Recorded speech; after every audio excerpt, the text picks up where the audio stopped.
Hello guys. അപ്പോൾ ഇന്ന് ഞാൻ പുതിയ വീഡിയോ ആയിട്ട് വന്നുള്ളത് ഇന്നൊരു ഡേ മൈ ലൈഫ് ആയിട്ടാണ് കേട്ടോ. അപ്പോൾ എണീക്കുമ്പോൾ 9:30 ഒക്കെ ആയിട്ടുണ്ട്. അപ്പോഴേക്ക് കൈ ഷെല്ലുവിൻ്റെ കളിപ്പാട്ടങ്ങളൊക്കെ അവിടെ നിലത്ത് കിടക്കണം കേട്ടോ. ഇനി അതൊക്കെ എടുത്തേക്കണം. മോളെ ഞാൻ ഇതുവരെയായിട്ട് ഉണർത്തിയിട്ടില്ല, കാരണം അവൾ ഉണർന്നാൽ പിന്നെ എൻ്റെ കുറേ പണികളൊന്നും നടക്കില്ല കേട്ടോ. അങ്ങനെ ഞാനും ഇക്കയും മോളും മാത്രമേ ഉള്ളൂ കേട്ടോ. കല്യാണം കഴിഞ്ഞ ശേഷം ഞങ്ങൾ ഇക്കയുടെ വീട്ടിലേക്കാട്ടോ വന്നിട്ടുള്ളത്. അങ്ങനെ അവിടെ ലൈറ്റൊക്കെ ഇട്ട് മുട്ട പുഴുങ്ങാനിടാന്ന് വിചാരിച്ചിട്ടോ. ലാസ്റ്റ് ഞാൻ വിചാരിച്ചു മുട്ട പുഴുങ്ങിയതും പഴം പുഴുങ്ങിയതും മാത്രം ആക്കാമെന്ന്. പിന്നെ വിചാരിച്ചു പുട്ടുപൊടി കാണുന്നുണ്ട്, അപ്പോൾ എന്തായാലും പുട്ട് ഉണ്ടാക്കാമെന്ന് വിചാരിച്ചു. അങ്ങനെ ചായക്കുള്ള പാലൊക്കെ പുറത്തേക്ക് വെച്ച് ഞാൻ പുട്ടുപൊടിയാണ് കേട്ടോ ഉപയോഗിക്കുന്നത്, അല്ലാണ്ട് സാധാ അരിപ്പൊടിയല്ല. അരിപ്പൊടി വെച്ചിട്ടും പുട്ടുണ്ടാക്കാൻ അറിയാം, പക്ഷെ ഞാൻ കുറച്ച് എളുപ്പത്തിന് വേണ്ടിയിട്ട് പുട്ടുപൊടിയാണ് കേട്ടോ എടുത്തേക്കുന്നത്. 2 ദിവസം മുന്നേ ഞാൻ ആ കവറിൽ എഴുതിയ പോലെ ഒരു ഗ്ലാസ് പുട്ടുപൊടിക്ക് ഒരു ഗ്ലാസ് വെള്ളമൊക്കെ ഒഴിച്ചിട്ട് ആക്കി നോക്കി. പക്ഷേ എന്താന്നാവോ ആ പുട്ട് കൊള്ളായിട്ടോ. അപ്പോൾ ഈ വട്ടം ഞാൻ അങ്ങനൊന്നും എടുത്തില്ല. ആ ഒരു ഏകദേശം നമുക്കറിയാമല്ലോ ഒന്ന് നനഞ്ഞിട്ടുണ്ടെന്ന്. ആ അളവിൽ കുറച്ച് വെള്ളം ഒഴിച്ചിട്ട് ഞാനൊരു 10 മിനിറ്റ് മാറ്റി വെച്ചു കേട്ടോ. അങ്ങനെ എഗ്ഗൊക്കെ പുഴുങ്ങാണ്ടായിരുന്നു കേട്ടോ. മോൾക്ക് ഞാൻ എപ്പോഴും ഹാഫ് ബോയിൽ തന്നെ കൊടുക്കുക. അതാകുമ്പോൾ അവൾ ഫുള്ള് തിന്നും. മറ്റേതാകുമ്പോൾ ഇങ്ങനെ കളിച്ച് നിൽക്കും കേട്ടോ. എനിക്കായാലും യോക്കിൻ്റെ ഭാഗമായാലും എനിക്കൊരു ഒരു ബുദ്ധിമുട്ടാട്ടോ തിന്നാൻ. അതുപോലെ തന്നെ മോൾക്കും ഉണ്ട്. അപ്പോൾ ഹാഫ് ബോയിൽ ചെയ്ത് കൊടുക്കുമ്പോൾ ആ ബുദ്ധിമുട്ടൊന്നും മോളുടെ ഞാൻ കാണാറില്ല കേട്ടോ. അപ്പോഴേക്കും നമ്മൾ നനച്ച് വെച്ച പുട്ടുപൊടി ഒന്ന് നോക്കി നോക്കിയിട്ടോ. അപ്പോൾ കറക്റ്റ് അളവിൽ തന്നെയാണ് കേട്ടോ ഞാൻ വെള്ളം ഒഴിച്ചിട്ടുണ്ടായിരുന്നത്. കഴിഞ്ഞ വട്ടം നമുക്ക് ഒരാൾ ഏറാനുള്ള ഒരു ഉറപ്പുണ്ടായിരുന്നു പുട്ടിന്. അപ്പോൾ ഞാൻ ഈ വട്ടം കുറേ പഴമുണ്ട്. അപ്പോൾ ഞാൻ വിചാരിച്ചു പഴം വെച്ചിട്ട് നമുക്കൊരു വെറൈറ്റി പുട്ടുണ്ടാക്കാമെന്ന്. അങ്ങനെ പഴമൊക്കെ ചെറുതായിട്ട് കട്ട് ചെയ്ത് അതിലേക്ക് ഇത്തിരി പഞ്ചസാര ഇട്ടിട്ട് കുഴച്ച് വെച്ചിട്ടുണ്ട് കേട്ടോ. അപ്പോൾ പുട്ടിക്കുള്ള വെള്ളമൊക്കെ വെച്ച് ഇനി നമുക്ക് പുട്ടുകുറ്റി വേണം. ഫസ്റ്റ് നമ്മൾ തേങ്ങ ഇടും, പിന്നെ പഴം അരിഞ്ഞിച്ചതിടും, പിന്നെ പുട്ട് മിക്സ് ഇടും കേട്ടോ. ഇങ്ങനെയാണ് ലെയറായിട്ട് ചെയ്യേണ്ടത്. അപ്പോൾ ഇത് ഞാൻ കഴിച്ചു നോക്കിയപ്പോൾ എനിക്ക് ഭയങ്കര ഇഷ്ടമായി. എൻ്റെ ഉമ്മയുടെ അനിയത്തി ഉണ്ടാക്കിയപ്പോൾ കേട്ടോ. കുഞ്ഞുണ്ടാക്കിയപ്പോഴാണ് എനിക്കിത് നല്ല ഇഷ്ടപ്പെട്ടത്. അപ്പോൾ വിചാരിച്ചു എന്തായാലും കുറേ പഴമുണ്ട്, അപ്പോൾ നമുക്ക് ഇന്ന് ഇത് തന്നെ ഉണ്ടാക്കാമെന്ന് വിചാരിച്ചു കേട്ടോ.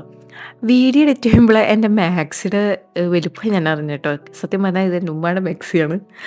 അപ്പോൾ ഉമ്മ അവിടെ മാറ്റിച്ച മാക്സി എടുത്തിട്ട് ഞാനിങ്ങോട്ട് വീട്ടിലേക്ക് കൊണ്ടുവന്നു കേട്ടോ. സത്യം പറഞ്ഞാൽ എനിക്ക് വേറെ കുറേ മാക്സി ഉണ്ട്, എന്നാലും ഉമ്മയുടെ മാക്സിയുടെ സുഖം നമുക്ക് വേറെ ഒരു ഡ്രസ്സ് ഇടുമ്പോൾ കിട്ടില്ല കേട്ടോ. അത്രയും ലൂസും ഒക്കെ ആകുമ്പോൾ നമുക്ക് ഭയങ്കര സുഖമല്ലോ ഇടാൻ. അപ്പോൾ 2 തരം ഉണ്ടാക്കണം കേട്ടോ. എനിക്കൊരു ഹോർലിക്സും ഇക്കാക്ക് ചായയും. ഇക്കാക്ക് ചായ കേട്ടോ ഇഷ്ടം, ഹോർലിക്സ് വലിയ താല്പര്യമില്ല. അപ്പോൾ ഞാൻ എനിക്കുള്ള ഹോർലിക്സ് മാറ്റിച്ച് ബാക്കിയുള്ളതിൽ ചായപ്പൊടി ഇട്ടു കേട്ടോ. അപ്പോൾ ഇക്കാക്ക് വെച്ചാൽ നല്ല കടുപ്പുള്ള ചായ ഉണ്ടാകും, കുറച്ച് പഞ്ചസാര കുറവും നല്ല കടുപ്പവും വേണം കേട്ടോ. അപ്പോഴേക്കും ഇത് ഇക്കയും മോളൊക്കെ എണീറ്റ് അവരെ പല്ലേപ്പും അതിൻ്റെയൊക്കെ ബഹളമായിരുന്നു കേട്ടോ. അതൊന്നും ഞാൻ വീഡിയോ എടുത്തില്ല, കാരണം ഞാൻ അടുക്കളയിലായിരുന്നു. അങ്ങനെ ഞാൻ ഉണ്ടാക്കിയ പുട്ടും ആകെ നമ്മളുണ്ടാക്കിയതിൽ 4 കഷ്ണങ്ങൾ കേട്ടോ, കൃത്യമൊക്കെ 4 കഷ്ണമായി. പിന്നെ ഇശലിന് ആ മുട്ടൊക്കെ കൊടുത്ത് പിന്നെ എന്താ പറയുക, ഒരു പ്ലേറ്റ് കുറവുണ്ടായിരുന്നു, കാരണം ഇശല് കുട്ടി നമ്മളപ്പം കഴിക്കാതിരിക്കുന്നുണ്ട്. അപ്പം ഞാൻ ആകെ 2 പ്ലേറ്റ് മേശയ്ക്ക് കൊണ്ടുപോയിട്ടുള്ളൂ. നോക്കുമ്പോൾ ഇശലും ഫുഡ് കഴിക്കാതിരിക്കുന്നുണ്ട് കേട്ടോ. അങ്ങനെ അവൾക്ക് പുട്ടും വീണ്ടും പുഴുങ്ങിയ മുട്ട എടുത്ത് തിന്നുന്നുണ്ട്. അവൾക്ക് യോക്ക് ഭാഗം വലിയ ഇഷ്ടമല്ല, എന്നാലും വൈറ്റ് ഭയങ്കര ഇഷ്ടമാണ് കേട്ടോ. അപ്പോൾ അത് ഇന്ന് അവൾ തിന്നുന്നുണ്ട്. പിന്നെ ഞാൻ ചെറുതായിട്ട് പുട്ടിൻ്റെ കഷ്ണം ഇട്ട് കൊടുത്ത് നോക്കിയപ്പോൾ അതും കഴിക്കുന്നുണ്ട് കേട്ടോ. പക്ഷേ എന്നാലും എനിക്ക് അവളെ വയറത് നിറഞ്ഞുണ്ടാവുമോ എന്ന് എനിക്ക് ഭയങ്കര സംശയമാട്ടോ. അവൾ ഇത്തിരി തിന്നാൽ പോലും, അപ്പോൾ ഞാൻ ഇത്തിരി തിന്നാൽ പോലും ഞാൻ കുറുക്കുണ്ടാക്കി കൊടുക്കും. അപ്പോൾ അത് വയറ് ഫില്ലായിട്ട് കിടക്കുമല്ലോ. അത് എനിക്കുള്ള പ്രാന്താണോ എന്ന് എനിക്കറിയില്ല. അവൾ കഴിച്ചിട്ടുണ്ടാവും, നമ്മൾ കഴിക്കണം പോലെ ഇത്തിരി കഴിച്ചിട്ടുണ്ടാവും. പക്ഷേ എന്നാലും എൻ്റെ മനസ്സ് പറയും അവളെ വയറ് നിറഞ്ഞിട്ടില്ല വെച്ചിട്ട് ഞാൻ വീണ്ടും കുറുക്കുണ്ടാക്കിയിട്ട് ഇങ്ങനെ കൊടുത്തുകൊണ്ട് കേട്ടോ. അങ്ങനെ ഞാൻ പഴമില്ലാത്ത കഷ്ണമാണ് എടുത്തുള്ളത്. പഴമുള്ള കഷ്ണം ഞാൻ ആകെ 2 കഷ്ണം ഉണ്ടാക്കിയിട്ടുള്ളൂ, അത് ഞാൻ ഇക്കാക്ക് കൊടുത്തു കേട്ടോ. അങ്ങനെ ഫുഡൊക്കെ കഴിച്ച് കഴിഞ്ഞ് ഞാൻ കഴുകാൻ വേണ്ടി വന്നിട്ടോ. കുട്ടീനെ കുളിപ്പിക്കാനും കൊണ്ടുപോയിട്ടുണ്ട് ഇക്ക. ആകെ മുട്ട എടുത്ത് മേത്തൊക്കെ തേച്ച് ആകെ സ്മെല്ലായിട്ടോ. അങ്ങനെ അവളെ കുളിപ്പിക്കാൻ കൊണ്ടുപോയി. ഇന്ന് ഉച്ചയ്ക്ക് ഫുഡ് ഉണ്ടാക്കേണ്ട എന്തായാലും. ഇന്ന് ഉച്ചയ്ക്ക് ഞങ്ങൾ എൻ്റെ വീട്ടിൽ പോവുകയാണ് കേട്ടോ. ഇന്ന് എൻ്റെ വീട്ടിലേക്ക് വിളിച്ചിട്ടുണ്ട്, കാരണം ഇന്നിപ്പോൾ ഗൾഫിൽ പോവുകയാണ്. അപ്പോൾ കുറച്ച് പാത്രങ്ങൾ അധികം കഴുകാണ്ടായിരുന്നു. ഞാൻ ലാസ്റ്റ് പാത്രം കഴുകുള്ളൂ കേട്ടോ. അതിൻ്റെ ഇടയിൽ ഇങ്ങനെ പാത്രം കഴുകാൻ നിൽക്കില്ല. അപ്പോൾ ഭയങ്കര ലാഗാവുമല്ലോ എല്ലാ കാര്യങ്ങളും. അപ്പോൾ ഞാൻ എന്ത് ചെയ്യും, ലാസ്റ്റാണ് എല്ലാം കൂടി കഴുകുള്ളൂ കേട്ടോ. അങ്ങനെ കുറേ ഒന്നും ഉച്ചയ്ക്ക് ഫുഡ് ഉണ്ടാക്കണില്ല. പിന്നെ എന്തായാലും ഒന്ന് രാത്രിയാവും വീട്ടിലേക്ക് എത്തുമ്പോൾ അവിടെയൊക്കെ പോയിട്ട്. അപ്പം വിചാരിച്ച് വേഗം നമുക്ക് തുടച്ച് നല്ല വൃത്തിയാക്കിയിട്ടിട്ട് പോവാന്ന് വെച്ചാൽ, ഇങ്ങനെ വന്നിട്ട് ഇതൊക്കെ കാണുമ്പോൾ നമുക്ക് ദേഷ്യം പിടിക്കും. എനിക്ക് ദേഷ്യം പിടിക്കും കേട്ടോ. നമ്മൾ വല്ലയിടത്തൊക്കെ പോയി വരുമ്പോൾ അടുക്കളയിൽ ഇങ്ങനെ കുറേ പാത്രങ്ങളൊക്കെ കിടക്കണം കാണുമ്പോൾ എനിക്ക് നല്ല ദേഷ്യം പിടിക്കും. കാരണം അയ്യോ ഇനി ഇതൊക്കെ എപ്പോൾ വൃത്തിയാക്കി കിടക്കാനാന്നൊക്കെ വിചാരിച്ചിട്ട് അങ്ങനെ അതൊക്കെ വേഗം വൃത്തിയാക്കി ഇനിയുള്ള പണിയെന്ന് വെച്ചിട്ടുണ്ടെങ്കിൽ ഞാൻ തലേ ദിവസം രാത്രി തന്നെ ഇങ്ങനെ അലക്കി വെക്കും. അപ്പം നമുക്ക് രാവിലെ പോയിട്ട് ഇങ്ങനെ നിർത്തിയിട്ടാൽ മതിയല്ലോ. അല്ലെങ്കിൽ രാവിലെ ഇങ്ങനെ ഈ അലക്കണം ഇങ്ങനെ കാത്തിക്കണ്ടേ. അപ്പോൾ അതൊക്കെ അലക്കി ഞാൻ ചെറിയ വെയിൽ കണ്ടപ്പോൾ വേഗം ഡ്രസ്സൊന്ന് വെയിലത്തിട്ടോ. ഇനിയിപ്പോൾ മഴ പെയ്യച്ചില്ല നമുക്ക് ഷെഡിലിടാമെന്ന് വിചാരിച്ചിട്ട്. അപ്പോൾ അത് 4 പേരൊക്കെ പൊട്ടിക്കാണ്ടായിരുന്നു കേട്ടോ. അത് വേഗം ഞാൻ പൊട്ടിച്ചു. കാരണം ഒക്കെ കിളി കുത്തീന. നമ്മൾ വീട്ടിലുണ്ടാവുന്ന പേരക്ക് ഒരു പ്രത്യേക ടേസ്റ്റ് അല്ലേ. എനിക്ക് ഭയങ്കര ഇഷ്ടമാണ് കേട്ടോ. ഇക്കൊക്കെ അതിനും ഭയങ്കര ഇഷ്ടമാണ്. അപ്പോൾ ഞാൻ വേഗം പൊട്ടിച്ച് അടിയിൽ കുറച്ച് ഡ്രസ്സ് മുടക്കാണ്ടായിരുന്നു. ഞങ്ങൾ കുളിച്ചിട്ട് വേഗം ഇറങ്ങി കേട്ടോ. അപ്പോൾ ഇമ്മ വിളിച്ചിട്ടുണ്ടായിരുന്നു എന്താ പറയുക നേന്ത്രക്കായ പച്ച വാങ്ങിക്കാൻ. അപ്പോൾ അത് വാങ്ങിച്ചു. അപ്പോഴാണ് എൻ്റെ ഫേസ് കണ്ടത് കേട്ടോ. ഞാൻ ഇപ്പോൾ അടുത്ത് കല്യാണത്തിന് വേണ്ടി ഫേഷ്യൽ ചെയ്തിട്ട് എൻ്റെ ഫേസ് ആകെ എന്താ പറയുക തെരി പോലെ ഇങ്ങനെ പൊന്തൂലേ, അതുപോലെ പൊന്തി ആകെ നാശമായിട്ടോ. ഇശ്ലിക്കുട്ടി ഇതുവരെ കിടന്നുറങ്ങിയായിരുന്നു കേട്ടോ. ഞാൻ വീഡിയോ എടുക്കണ കണ്ടതിപ്പോൾ വേഗം എണീറ്റിരിക്കണം കേട്ടോ.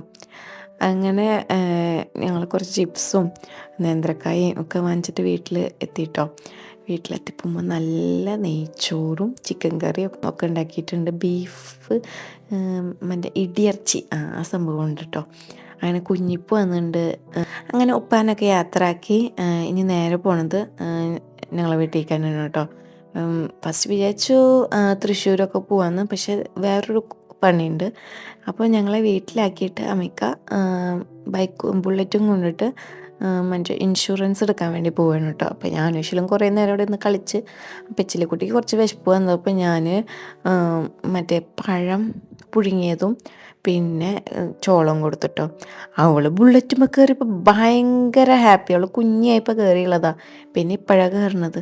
അവൾക്ക് എന്താ ഭയങ്കര സന്തോഷം കേട്ടോ ബുള്ളറ്റുമ്പോൾ കയറിയപ്പോൾ. അങ്ങനെ ഞങ്ങളവിടെ ഞങ്ങൾ വീടിൻ്റെ തൊട്ടടുത്ത് തന്നെയാണ് കേട്ടോ ഓഹോ ബീച്ച് എന്ന് പറയുന്നത്. അങ്ങനെ ബീച്ചിലൊക്കെ പോയി കുറച്ച് നേരമൊക്കെ അവിടെ നിന്ന് ചിപ്സും സാധനങ്ങളും കുറച്ച് നേരം വെള്ളമൊക്കെ നനഞ്ഞ് അവിടെ കുറച്ച് സ്പെൻഡ് ചെയ്തിട്ട് പിന്നെ ഞങ്ങൾ വിചാരിച്ചു വീട്ടിൽ പോകാമെന്ന്. കാരണം ഇശലും കുട്ടി ആകെ നനഞ്ഞിട്ടുണ്ട്, ആകെ ഒമ്പേഴ്സ് മാത്രം ഇട്ടിട്ടാണ് കേട്ടോ ഞങ്ങൾ വീട്ടിൽ പോണത്. അങ്ങനെ അവിടെ നിന്ന് ഡ്രസ്സൊക്കെ മാറ്റി ഇനി ഞങ്ങൾ പോണത് തൃപ്രയാർക്കാണ് കേട്ടോ. വെറുതെ ഒന്ന് ചായയൊക്കെ കുടിക്കാൻ ചായക്കോപ്പയിൽ പോകാമെന്ന് വിചാരിച്ചിട്ട് ഞങ്ങൾ ചായക്കോപ്പയ്ക്കാണ് വന്നുള്ളത്. അവിടെ എത്തിയപ്പോൾ ഇശലുക്കുട്ടി ഇതാ പൂച്ചേനെ കണ്ടിട്ടോ. എനിക്ക് ഭയങ്കര പേടിയുള്ള സാധനങ്ങളാണ് പൂച്ച, നായ, പിന്നെ കിളി, പിന്നെ എന്തുട്ടാ അങ്ങനത്തെ സംഭവങ്ങളൊക്കെ എനിക്ക് ഭയങ്കര പേടി. പക്ഷെ എൻ്റെ മോൾക്ക് തീരെ പേടിയില്ല. അവൾ ആ പൂച്ചയുടെ അടുത്തൊക്കെ ഇങ്ങനെ ചെന്ന് ഇങ്ങനെ നിൽക്കാം. അങ്ങനെ ഒരു ചായയും പറഞ്ഞ് ഞാനൊരു കട്ടൻ ചായയും പറഞ്ഞ് ഞങ്ങളതൊക്കെ കുടിച്ച് ഇനി ഐശുക്കുട്ടിനെ കാണാനുണ്ട് കേട്ടോ. ഉമ്മയുടെ അനിയത്തിൻ്റെ മോള് മലപ്പാട് തന്നെയാണ്. അപ്പോൾ അവൾക്ക് ഇങ്ങനത്തെ ഈ ഡെസേർട്ടൊക്കെ ഭയങ്കര ഇഷ്ടമാണ്. അപ്പോൾ അതൊരെണ്ണം വാങ്ങിച്ച് അവളെ കാണാൻ പോകാമെന്ന് വിചാരിച്ചു. അവളെ കണ്ട് പിന്നെ ഞങ്ങൾ സ്റ്റുഡിയോയിൽ കണ്ടപ്പോൾ അങ്ങനെ സ്റ്റുഡിയോയിൽ വല്ലതും വന്നിട്ടുണ്ടോ എന്ന് നോക്കാൻ വേണ്ടിയിട്ട് അങ്ങനെ സ്റ്റുഡിയോയിലും കയറി കേട്ടോ. അപ്പോൾ ഞങ്ങൾ മൂന്നാർ പോകാനിങ്ങനെ പ്ലാൻ ചെയ്യുന്നുണ്ട്. അപ്പോൾ അതിനിടാനുള്ള വിലയൊക്കെ കണ്ടിട്ടുണ്ടെങ്കിൽ അതൊക്കെ വാങ്ങാമെന്ന് വിചാരിച്ച് പിന്നെ ഞങ്ങൾ അമ്മിക്കയുടെ ഫ്രണ്ടിൻ്റെ വീട്ടിൽ പോയിട്ട് ഈ മോളുടെ ബർത്ത്ഡേ ഉണ്ടായിരുന്നു കേട്ടോ. അപ്പോൾ ബർത്ത്ഡേക്കൊക്കെ ചെറുതായിട്ട് ഗിഫ്റ്റൊക്കെ കൊടുക്കാനുണ്ടായിരുന്നു. അപ്പോൾ അതൊക്കെ കൊടുത്ത് വീട്ടിലേക്ക് വന്നു കേട്ടോ. അപ്പോൾ ഞാൻ പറഞ്ഞില്ലേ പിറ്റേ ദിവസം മൂന്നാറിൽ പോകാൻ പ്ലാൻ ചെയ്യുന്നുണ്ട്. അപ്പോൾ കുപ്പിയൊക്കെ കഴുകി വെച്ച് ഇശലുകുട്ടിക്ക് രാത്രി വയറൊന്ന് ഫുള്ളാക്കാമെന്ന് വെച്ചിട്ട് റാഗി ആട്ടോ കൊടുക്കുന്നത്. അപ്പോൾ ആ റാഗിയൊക്കെ കഴിച്ച് പിന്നെ തണ്ണിമത്തൻ ഉണ്ടായിരുന്നു. അപ്പോൾ ഞങ്ങൾ രാത്രി തണ്ണിമത്തനാട്ടോ കഴിച്ച്. വേറെ ഒന്നും അങ്ങനെ ഹെവി ആയിട്ട് കഴിക്കാൻ നിന്നില്ല. അപ്പോഴേക്കും കുറച്ച് ഡ്രസ്സൊക്കെ അലക്കാനുണ്ടായിരുന്നു പിറ്റേ ദിവസത്തിനുള്ളത്. അതൊക്കെ അലക്കി പിന്നെ വേഗം കിടന്നുറങ്ങി. കാരണം അത്രയും ക്ഷീണം ഉണ്ടായിരുന്നു. ഫുള്ള് പുറത്തും വീട്ടിലുള്ള പണിയും ഒക്കെ ആയപ്പോൾ ഒന്ന് വേഗം നല്ല ക്ഷീണം ഉണ്ടായിരുന്നു. അപ്പോൾ അടുത്ത വീഡിയോ കാണുമ്പോഴേക്കും ബൈ.